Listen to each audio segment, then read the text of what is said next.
Welcome, Baruchim Habaim, to the Institute for Holiness, Kehilat Mussar Mindfulness's weekly awakening, Hitrurut, awakening the Torah, the weekly Hebrew Bible portion from the lens of Mussar Mindfulness, the combination of two ancient traditions in Judaism and Theravada Buddhism, the Dharma and Mussar, to not only get the most out of the Torah portion, to really delve into what the divine wants of us, expects of us, and what our ancestors have shared and passed down to us, to have us on the path of rightful and righteous living, to be in alignment with the path. So welcome. I am Rabbi Chassia Uriel Steinbauer, the founder and director of Hamachon Kedusha, the Institute for Holiness. And you're welcoming us on Sunday, April 16th at 7:30 Israeli time, 12:30 Eastern Standard Time, 9:30 a.m. Pacific Standard Time. And we are covering the Torah portion of Shemini, the 8th day, that took place on April 16th, which was Kaf Daled, the 24th of Nisan, the Hebrew month, Tafshin Pei Gimel 5783 of the Hebrew year. Delighted to have you. We begin, as always, with our intention, our kavanot for this session, which if you're watching by video, you will see them here. If you're joining us live streaming on our YouTube channel, please subscribe, or watching through our website, through the link to the video, or joining us by Zoom or any other social media of LinkedIn, Twitter, or Facebook. Welcome. So if you're listening through audio, either because you don't have sight or prefer podcast, I will be reading these out loud, having a summary of what our intention, our kavanot are for this session. May we merit filling them to the benefit of all beings.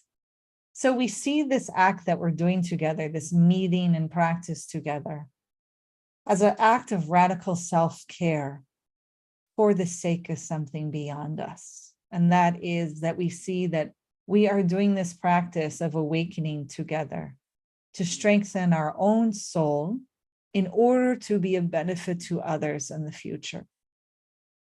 And then we are also doing this to strengthen our relationship with others so that we can be a better conduit of God's good when they need us. And the final thing we're doing is to strengthen our relationship with God, with the divine, with Hashem, with however you may call the divine. Well, this is something that we're doing to strengthen that relationship so that we can be that better conduit of God's good to others when they need us. So may we merit this today, this time together. So I'm going to stop sharing screen right now if you are watching, and I move into a summary of today, which is always important to us about who we are and what we are covering. So give me 1 second here.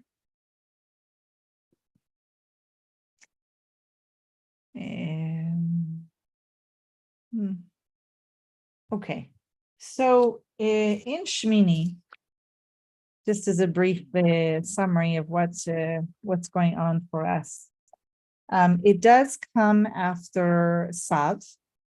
And if you recall, what happened in Sav is our ancestors, Moshe was basically, Moshe Rabbeinu was essentially becoming in a kind of a new role of what we called the priest maker. He's involved training the priest, had them in isolation in the Mishkan, training them, preparing them for service. And that happened over 7 days during Parshat Tzav 2 weeks ago. And now in Shemini, meaning the 8th day, this is the day that they are to not only like leave the Mishkan, meaning leaving the isolation, leaving the separation, they will basically leave these 7 days of what is called the Miluim, the inauguration of the last week's Parsha, to begin the regular, mundane holiness of running the Mishkan, essentially. Okay, it's a big day. It's like opening day of a new business, a really holy one, right? Where so much is expected of you, both by the community, but also maintaining the relationship with the divine. So Aharon, who is the brother of Moshe Rabbeinu, who his role is the high priest, Kohen Gadol. He prepares korbanot, sacrifices, and he and Moshe basically bless Bnei Israel, the children of Israel, our ancestors. And in this whole process, they enter the tent of meeting again and come out. A fire of God consumes the korbanot, the sacrifices that was put out. And this is a huge, powerful sign for the community of God's presence. And seeing this, all the people sing out and bow down. This is what happens at the first part of this parsha. Then something unpleasant, it can't even begin to capture what's next. Even if we try to use the language of pleasant, neutral, unpleasant, there is a death of 2 sons of Aharon by God. And it's very alarming, can be very triggering. Often there's a lot of reactivity on the part of those of us who love the Torah, read it weekly and yearly in our lives and study it. So this is what comes. Their names are Nadav and Avihu.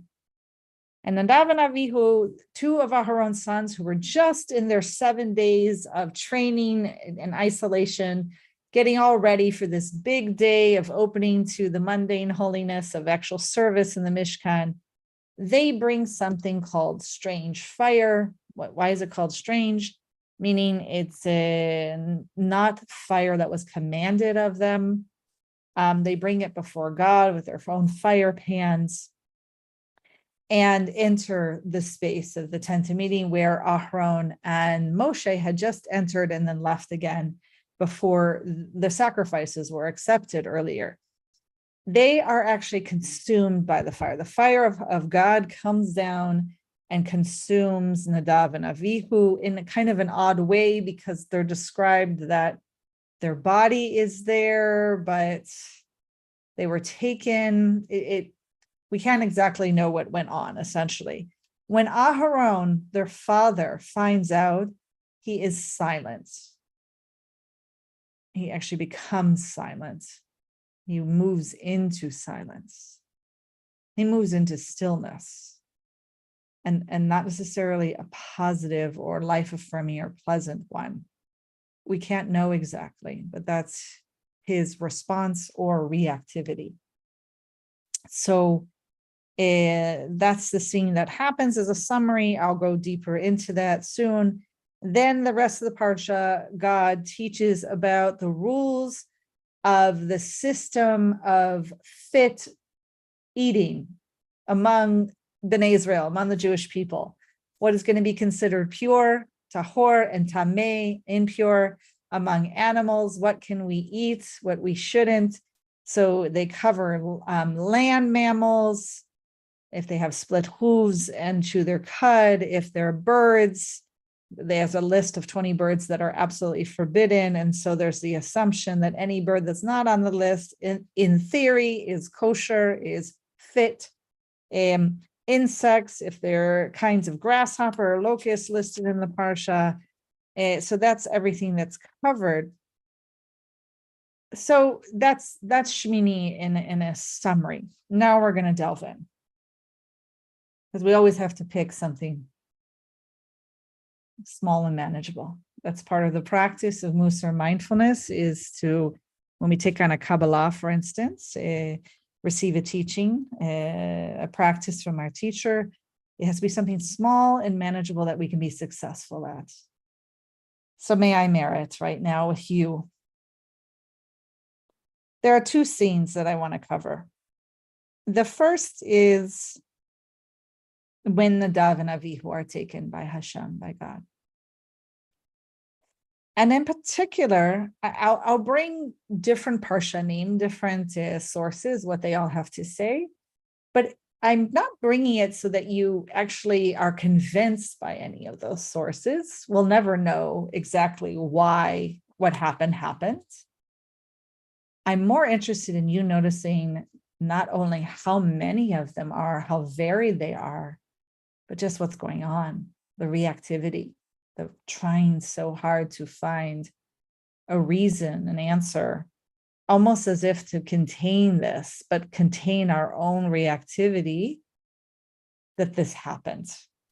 So I will start off with just ethically and morally saying that most of us, when we read that God took Nadav and Avihu, are not okay with this, are not okay with God doing this. We don't understand it. We feel that it comes across as immoral and unethical. These are two boys, we don't know exactly their age, who just spent a week in training and are on their first day of service and shouldn't have been taken. And of course, those of us who try to practice humility, anava, in the sense of learn from everyone in every situation, have that same approach to God, in the sense that we can't actually know why God did what God did. And maybe there is some higher wisdom, higher insight that we just can't know and won't have access to, that this is done for a just reason. Because those of us don't, we're deeply troubled, have reactivity around when God comes across as not acting for a just reason, right? It doesn't go with our relationship with the divine and how we are to continue to be in brit and covenant and relationship. So that's where the reactivity begins, okay? If you want to understand what's behind it. So let's just delve into some of these, okay? So first, we have the Sifra comes and says, oh, they brought a voluntary offering in celebration of the dedication of the tabernacle. Midrashim bring different reasons, like Leviticus Rabbah says that there was this kirva, this nearness, right? That they were doing this kriva, the sacrificing, drawing near with the alien fire, that they did it out of love. Then you have all the way to modern scholars like M. Haran, who suggests that the offense of the two priests lay in them using incense brought from the outside area of the altar to the entrance of the tent of meeting, and that you're not to bring outside. It's considered tameh, it's considered impure, and so therefore brought in something impure to a pure area. Then you have those who say they penetrated too far into the sanctuary. Look at the very language. They penetrated too far into the sanctuary. They're doing something, they're crossing, they're boundary crosser. There's something that they're not supposed to be doing. It goes on to, so I will share two famous ones. Rashi, a famous parshan of ours from France 1,000 years ago, brings a Gemara of Rav Yishmael, says they died when they entered the Mishkan when they were drunk. So you might be wondering, where does it say that in the Torah? Where does it say that they're drunk? It's because the proof after the death later on, God actually commands and warns that the remaining Kohanim, the remaining priests, are not to go into the Mishkan when drunk. Okay, that comes later on in chapter 10, verse 8, 9. And it's because we don't, if we look at the reasons given, especially some of them, they're totally in alignment with our practice of Mussar Mindfulness, meaning our ethics, our values, right? Our moral compass. So for instance, even in the Dharma, that part of the Eightfold Path, one of them being that you're not to consume intoxicants. And so we know that drinking alcohol affects a person's brain and behavior and can even be dangerous. And so Rashi here, our beloved Parshan from France, it notices that God immediately commands Aharon, his children, to never go in to the Mishkan, the tabernacle, after drinking alcohol. So Rashi made that connection through Rav Yishmael, okay? And then we have Ha'emek HaDavar coming from Eastern Europe 150 years ago, who actually takes the approach that actually it was their love of God. There's the devikut, the wanting to really come to unification and closeness with God. And that they wanted to express their love. They had good intentions, right? If anything, like pure intentions. But the problem was they invented their own way of expressing this love. It wasn't commanded. It's not what God wanted. And so if you look in the Torah, we're specifically told earlier actually, that we're not to turn to the left, to the right. We're not to add to laws in the Torah. We're not to take them away. And so that's where Ha'emek HaDavar is getting his concept of it. And this might even tie into one of the precepts of the Eightfold Path of it gets worded as I want to call it like a healthy expression of love and sexuality is really respecting and understanding boundaries. And not to bring things on your own accord. Like the love of God was very one-sided from Nadav and Avihu. If anything, there's a bit of ga'ava, of arrogance there of, I love you and I'm going to love you the way I want to love you, and you'll want this and accept it. Clearly not what God commands in the Torah for them. At the same time, if we are we're looking at, of course, a spectrum of what could have been wrong with these offerings, right? I think the simple and the most beautiful and humble and upright of explanations, if we feel like we need to have one, it's actually something just really simple, essentially, which is that they were expected, based on their social position, they were prominent leaders, and they were expected to live by limits and boundaries, really not only being models of living by the commandments and laws, but they really had to exhibit and model for our ancestors discipline and modesty.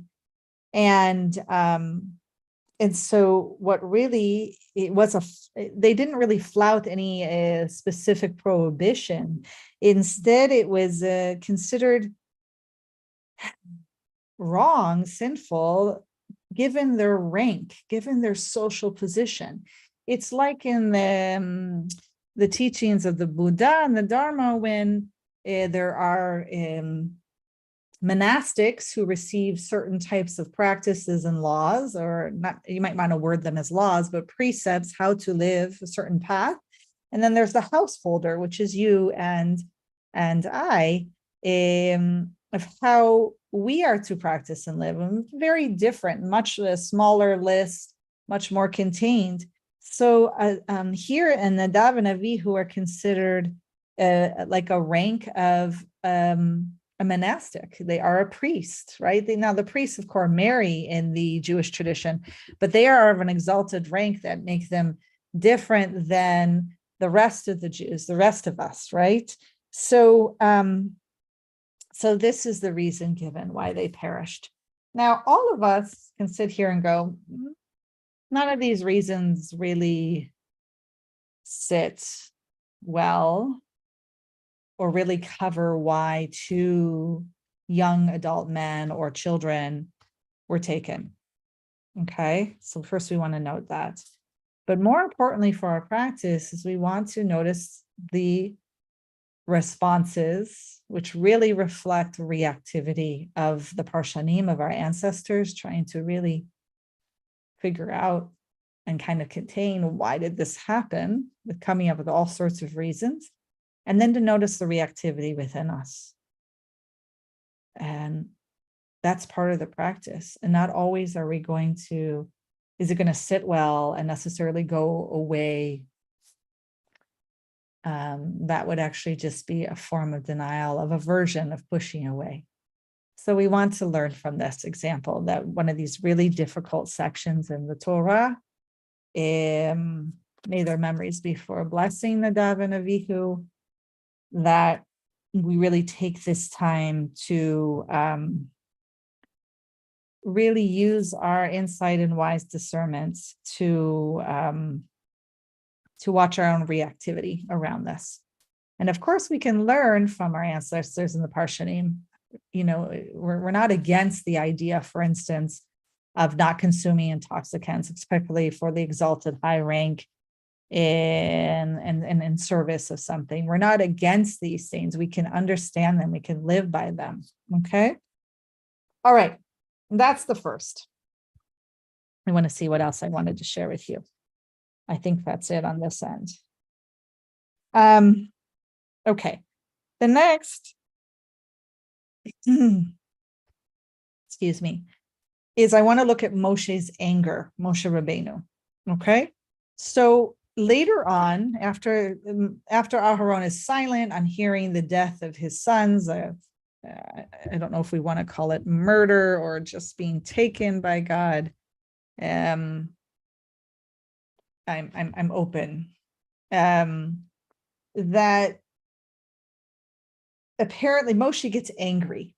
This comes in Vayikra chapter 10, the verses before 20, where he thinks that his nephews, the two sons of Aharon who are left, which are Elazar and Itamar, that they offered a korban, a sacrifice, in the wrong way. And so he passes judgments, which might be part of wise discernment or not. But Aharon, his brother, actually speaks. He's not silent here. He speaks, he defends Elazar and Itamar by explaining what they did. And after this dialogue, Moshe, it even goes on to say in Pasuk Kaf 20, Vayishma Moshe vayita be'anav. And Moshe heard this, he listened to this. Now, Shema is a very specific word in our tradition, which means listen and do. It's two sides of the same coin. It's not just sound waves going in the ear. It leads to behavior. So Moshe heard this, and it was good in his eyes. So what does it mean that he heard this, he listened to this, and it was good in his eyes? Meaning he calmed down the anger. He stopped reacting out of his anger. That he maybe even started behaving kindly with an ayin tovah of looking at his nephews and Aharon. Something more than just listening went on, even in his presence, perhaps. And this is very key, okay? Because our tradition starts to pay attention to Moshe's anger. And not only his anger, because we all have anger, right? Ka'as is just it's one of the midot, the soul traits, the personality traits that we live with and we practice around in our Mussar mindfulness practice. But it's the reactivity when anger arises that is the problem. And sometimes the reactivity can be an internalization of it, a stuffing, so that it hurts the person experiencing the state of anger. But the case that we're dealing with here is Moshe is someone who actually actively acts out his anger. So what is brought actually by the Biur, wonderful source here. And let me see here if I can find it. No, it's not the Bior. I take that back. Where is it? I wrote it down here for you. 137 later. Okay, this is actually brought in the Sifri, Numbers 31:20, chapter 31, verse 21. So it says Moshe's wrath caused him to fall into error. And so it's looking at these cases, right? He falls into blunder. So Rabbi Elazar says Moshe became angry 3 times. I bet I could guess it's more than 3, but this is the 3 that are going to be covered. And each time of these 3 times, he fell into error. So the first is he was angry with Elazar and Itamar, the sons left with Aharon. And he demanded, why haven't you eaten the sin offering, the chatat, right, in the holy place? Very angry. Reactivity. There wasn't a calm, kind inquiry.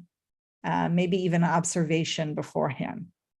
And then elsewhere later on in the Torah, the cases when he gets angry at what he calls the rebels and when he decides to hit the rock. And later on, he's angry with the officers of the host, that he felt angry in that situation also. And each time he falls into error when he became angry. And what's beautiful about our tradition is that even as someone is considered as righteous and holy in his leadership and who he is, Moshe Rabbeinu, our sages want us to understand that even Moshe can be unbalanced in his midah of ka'as and anger when he through his behavior of acting out. Okay. But what's beautiful behind this wisdom, this insight, is that it's not anger in and of itself, of course, but what happens when anger happens, when we are not mindful of it, when we're not aware and practicing self-restraint around it, is that it clouds us and it leads us to act out in ways that we then regret later. So we already know, and this is coming from in Nechama Levowitz, she says that Moshe was already by nature quick-tempered, so a choleric personality. And his anger, but she's, and then she goes on to say his anger was always provoked by a dread of sin or seeing injustice and violation of the law. And she goes through the examples of when he acts out his anger, right? And he says he becomes angry every time that his trust in God, when he saw trust in God weakening and faith waning. It's always in response to an inadequate fulfillment of a task or lack of faith in God. And so here's another example where someone might have pure or righteous or upright intention, right? We might even see pure intentions, right? But the impact is what fails, is what's wrong, right? So here's Moshe. He's acting out. He's having reactivity in his anger, maybe for righteous reasons, fear-driven sometimes, that people are not honoring God, living in faith. And so he then doesn't take time with wise discernment and investigate, to even go down and investigate, to question slowly with soft, kind speech, like, Elazar and Itamar, why aren't you eating the chatat offering? What's going on? Not, right? So why is this important, right? What do we want to learn from this? I mean, so much so that we even have in our wonderful ancient tradition, Vayikra Rabbah comes along in chapter 13:1, that imagines how they want Moshe to have done tikkun, a rectification, done teshuvah, a repentance, a returning of correct alignment, of wise discernment and acting out, responding with compassion, with wisdom, the way that we ideally wish that he would have responded from the beginning, l'chatchila, right? So they say that Moshe sent a proclamation outside the whole camp and said, Ani ta'iti et halacha. I made a mistake in understanding the halacha in the halacha. The Aharon achiba, and Aharon came, my brother, veli medli, and he taught me. He taught me what was right. This midrash is beautiful. It really goes on to show us how they wish Moshe had responded, even though they're not wording it that way. Maybe they really did believe Moshe responded this way. Maybe he did. It just shows a beautiful way of understanding that he heard his brother, right? This is from the actual pasuk, from Vayikra 10:20. Vayishma Moshe, remember, he's listened, he heard, so that means action, same side of the coin. Ve'yita be'anav, and it was good in his eyes. Well, what was good? What did he hear? What did he act with? So this is why this midrash comes, right? In order to open us to this idea that Moshe was not upset or resentful in being wrong. Or maybe he was right, but there was a higher intention and impact that might not have even been expressed in the mitzvot, the laws that were commanded at the time and given. Whatever it might be, there was the anger that he had really dissipated and subsided. He wasn't upset, he wasn't resentful, he was happy to know the truth. It was good in his eyes, right? And this is beautiful. This is a way of what we call wise listening, mindful listening, that leads to mindful speech, mindful doing, wise acting, wise behavior. So it's difficult, and it's part of our practice. And this is what we learn today, not only from the whole unfortunate deaths of Nadav and Avihu, but how Aharon and Moshe try to really struggle and negotiate how to continue forward with such awful deaths on the first day of service, on the first day of mundane holiness. May that strengthen all of us when we think that we're having a difficult time with our practice, to think back to our ancestors who were such exalted rank, right, or considered like monastics, that these Kohanim and Moshe Rabbeinu, our highest prophet, make mistakes, they fail, and they get up and keep going. They rectify. So the fact that Midrash Rabbah says that he wanted everyone to know that he was wrong and Aharon was right, and Aharon was his teacher, right? We learn from everyone. That is a nav, someone who is greatly balanced in the midah of anava. He is humble. We say that Moshe Rabbeinu is the most humble man, prophet, person in our tradition. And this is one of the examples why. Because he's able to admit, at least in this midrash, when he's wrong, and to share who his teacher is and what is the upright, wise way to respond and live.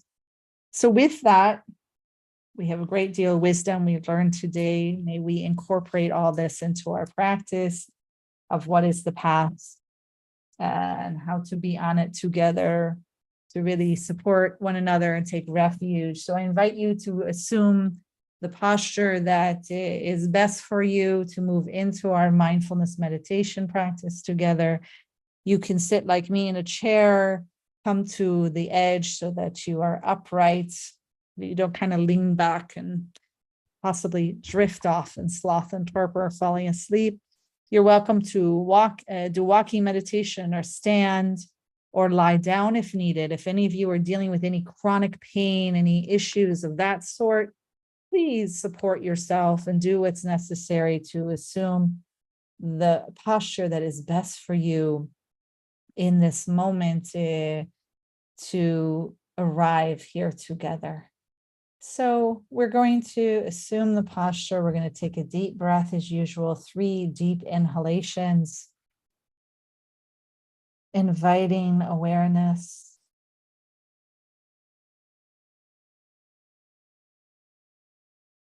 A full exhale, letting it all go. Inhalation, inviting presence, inviting insight, inviting stillness. That is the intention. Exhale. Notice if your shoulders lower like mine did. And finally, really inviting that you be fully here, that you let go whatever might have preceded this practice, whatever might come after, to invite yourself fully here. Inhalation. And exhalation. Now allowing your breath to settle to its own natural rhythm. No need to control it. We're not here to make something happen with our breath.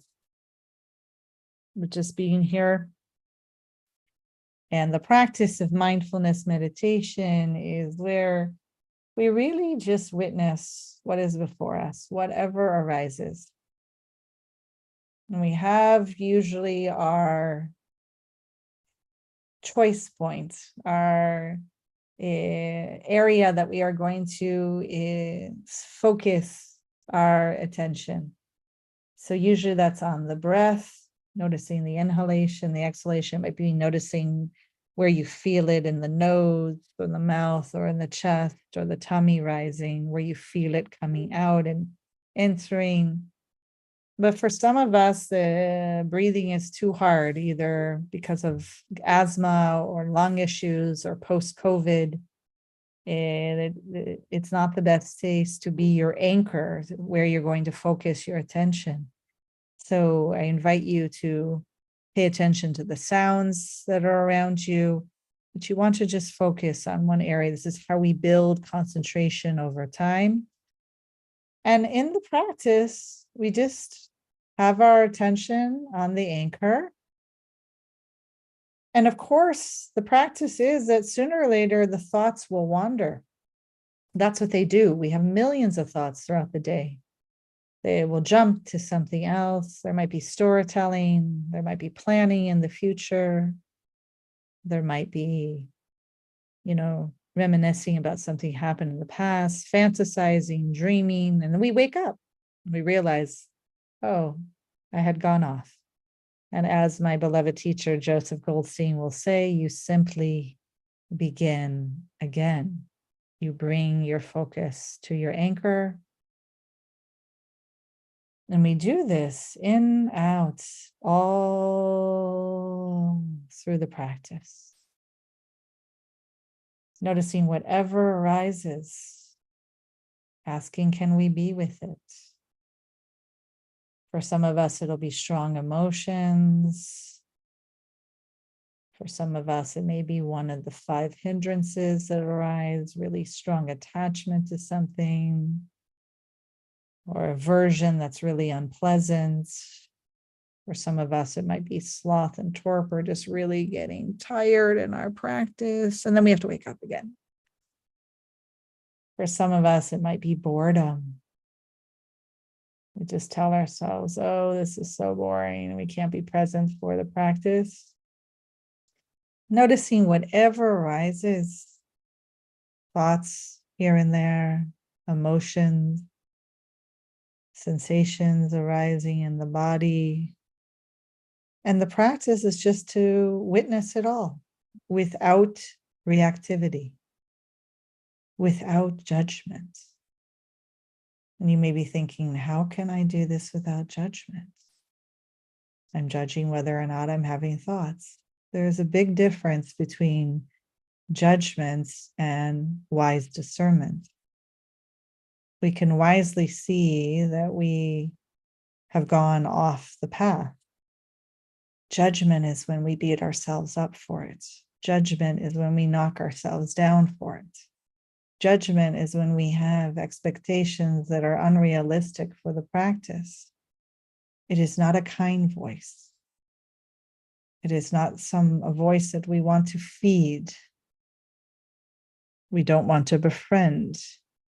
Instead, we treat ourselves with self-compassion, recognizing that whatever arises will eventually pass, that all is impermanent.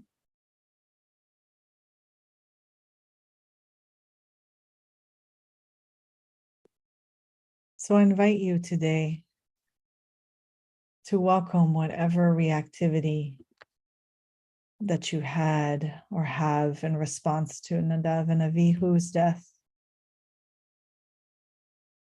I want you to invite it right in front of you, in your mind's eye, if you're able to see it, if you're able to feel it. What does it feel like in the body? Where is it located? Perhaps it's in the chest or in the stomach. Perhaps it is a heavy ball. Can you describe to yourself what it feels like?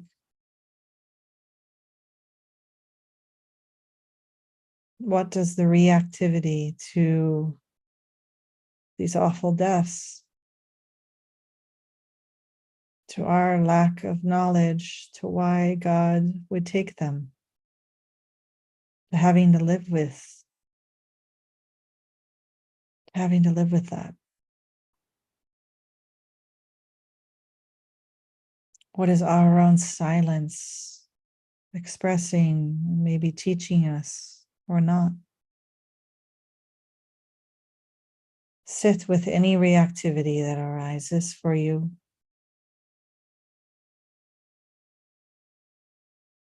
This is where we can learn from our practice, that we can actually be a witness, watching the reactivity, what it feels like,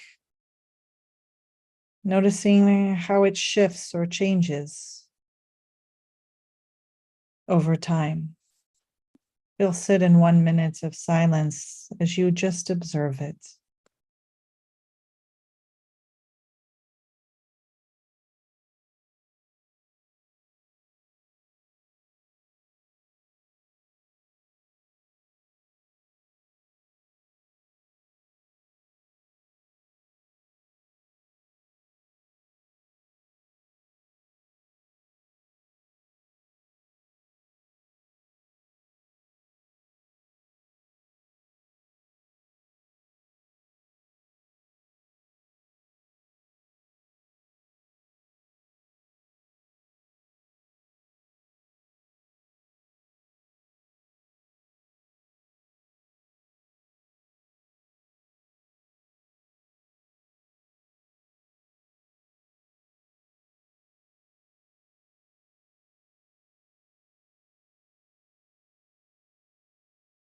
If your thoughts have wandered, bring them back to your anchor.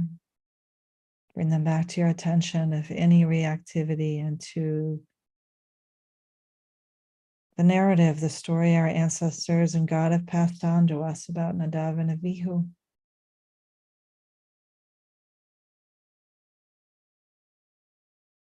Notice if it's changed, if it's shifted, maybe what color it is, the lightness or heaviness of it, if there's heat or coolness.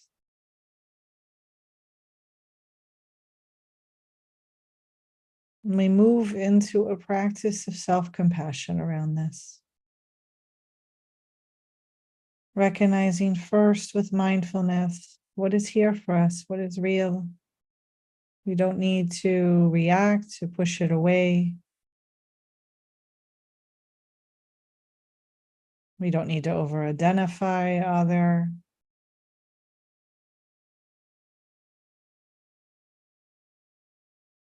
And we remember that taking refuge in our Vad and our Sangha and our Kahala, our Kehilat, our community, that we are not practicing alone. that we have shared humanity, that everyone else sitting in this practice together right now is also investigating the reactivity, if any. And that we can carry this burden together.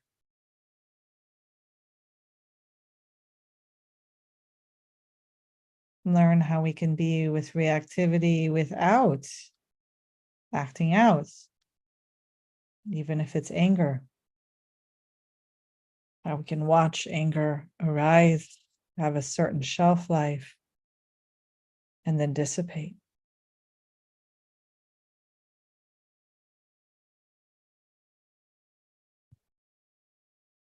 And the final step in our self-compassion practice is just that, is now really befriending ourselves, bringing compassion to our own experience, to our reactivity, if we're having any, with words of kindness, how you would speak to your best friend who is having a hard time about their own ancestral story.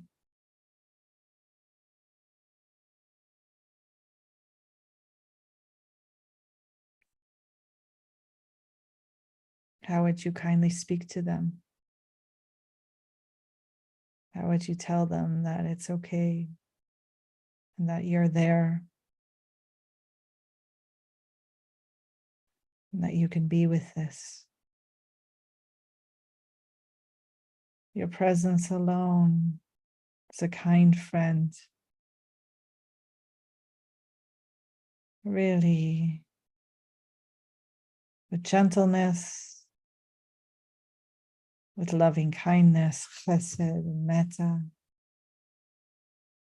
Allow it to really feel you and your experience right now, fill you up, knowing that you can practice and be able to apply this outside of the practice on the cushion. So when you have reactivity, that you need not act it out.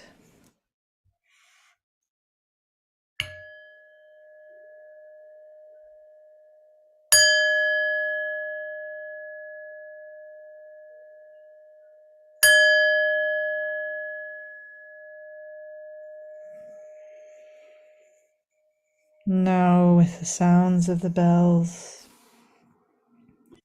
allow your eyes to gently open if they were closed, taking your time to join us back into the sacred Zoom space. If you are joining us on screen, thank you. Thank you for your practice. Thank you for joining us today. Thank you for learning with each other for the merit and benefit of all beings. May we bring God's good to others. May we learn from our master narrative and text and from our ancestors and from God. I thank you again for joining us this Sunday. Next Sunday, we join again, B'ezrat Hashem, where we jump into a double portion, which is Acharei Mot Kedushim, I believe. No, first, let me remember, first is Tazria Metzora. How could I forget? Because it's my birthday Parsha. Double Parsha. Yes, my birthday is coming up on Lamed 30th of Nisan and Rosh Chodesh Iyar. Please offer dana, donations, tzedakah to the Institute for Holiness in honor of my birthday to support us and our work and all God's good that we attempt to bring to all Mussar mindfulness practitioners and to the world. And we will cover B'ezrat Hashem next Sunday, Tazria Metzora. It is a double parsha, so we'll have to really narrow it down, try to study it and read it this week with commentators, parshanim, listen to it be read if you're able to in a synagogue or a minyan or even online. And come with your heart open, ready for Mussar mindfulness in practice, and celebrate with us. If you're not a member yet, please consider membership to the Institute in honor not only of my upcoming 49th birthday, but to strengthen the Institute and to strengthen your own practice, to join a Sangha Vad in our community online or in person, to really jump in. We'll be opening up to some spaces for practice in Avad in the summer.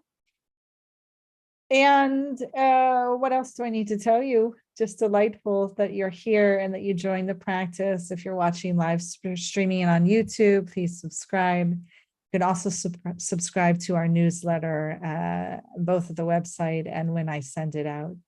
So thank you again. God bless you all. May we all enjoy the new moon, the month of ER coming up on Yom Shishi, right? Friday. Yes. Take care of yourselves.